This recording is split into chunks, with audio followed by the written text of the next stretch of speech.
लोगों का, कुछ लोगों का मानना है कि हम लोग समाज को तोड़ने का काम करते हैं, लेकिन ये हम काम नहीं कभी किया है। हमारे पूर्वजों ने, हमारे संतों का संत शिरोमणि रविदास जी ने, उनसे हमने सीखा है, बाबा साहब से सीखा है, हम लोगों ने सीखा है। यदि किसी का फटा जूता होता है, गंदा जूता होता है, उसमें पालिश मार करके उस जूता को चमकाने का काम हम करते हैं। हम फटा हुआ जूता को सी करके उसका इज्जत, मान, सम्मान को बढ़ाने का काम करते हैं। हमने कभी समाज को नहीं तोड़ा है। और जब भी हम ये काम करते हैं, किसी जाति, धर्म और संप्रदाय को हमने नहीं पूछा है, हमने सबको लेके चलने का काम किया। हमने अपने पूर्वजों से सीखा है, आज भी हमने मतलब वही सीख करके हम कर रहे हैं, चाहे कोई भी हो। लेकिन ये चीज मैं आपको बताना चाहता हूँ, यदि आपका मन में ये है कि हम चमार हैं, हम दलित हैं, हम कमजोर हैं, हमारे आवाजों को आप बंद कर देंगे, हमें कुचल देंगे, तो ये मनोज कुमार कभी नहीं होने देगा। इसका लड़ाई हमेशा हम तक लड़ेंगे।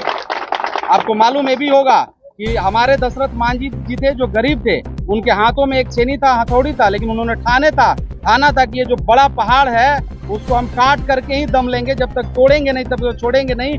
इनसे हमने सीखा है कि चाहे कितना भी संघर्ष करना हो, हम संघर्ष से भागेंगे नहीं, क्योंकि हम अम्बेडकरवादी हैं, संघर्षों के आदी हैं। संघर्ष से कभी हम भागेंगे नहीं, समाज को जोड़ करके एक साथ लेके चलने का काम करेंगे। बहुत बहुत धन्यवाद। समाज के भारत में 10 रेजिमेंट था, 10 रेजिमेंट में 9 रेजिमेंट अभी चल रहा है।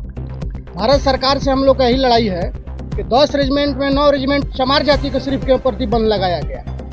हम पूरे भारत के चमार से अनुरोध कर रहे हैं, आग्रह कर रहे हैं कि चमार रेजिमेंट फिर से बहाल हो, बहाल करके ही हम लोग दमे दम लेंगे। अरे भाई, रेजिमेंट 35 को मेडल जीता, 18 को लड़ाई लड़ा हुआ है चमार रेजिमेंट। पैदल चलने वाला रेजिमेंट है। राजपूत का रेजिमेंट हो सकता है, सभी जातों का रेजिमेंट है, तो मेरा पहले से जो चमार रेजिमेंट है तो उसे मुझे दे दीजिए ना। इसका सदनवा में भी हम लोग आवाज उठाएंगे, चिंता नहीं करिए। यही मांग है हम लोग के, फिर से चमार रेजिमेंट बहाल हो। हम लोग नया थोड़े मांग रहे हैं, हम लोग के सदियों से चमार रेजिमेंट 1943 में गठन हुआ था। 1 मार्च 1943 में गठन हुआ था, 2 मार्च है। बहुत खुशी का दिन है कि चमार रेजिमेंट के दूसरा दिन चमार सम्मेलन करहगर में हो रहा है। चमार रेजिमेंट का जो किताब लिखा जा रहा है सतनाम सिंह द्वारा, वो आज करहगर के कोचस के प्रथम नाम रहेगा चमार सम्मेलन सह चमार रेजिमेंट बहाल करने के मुद्दे।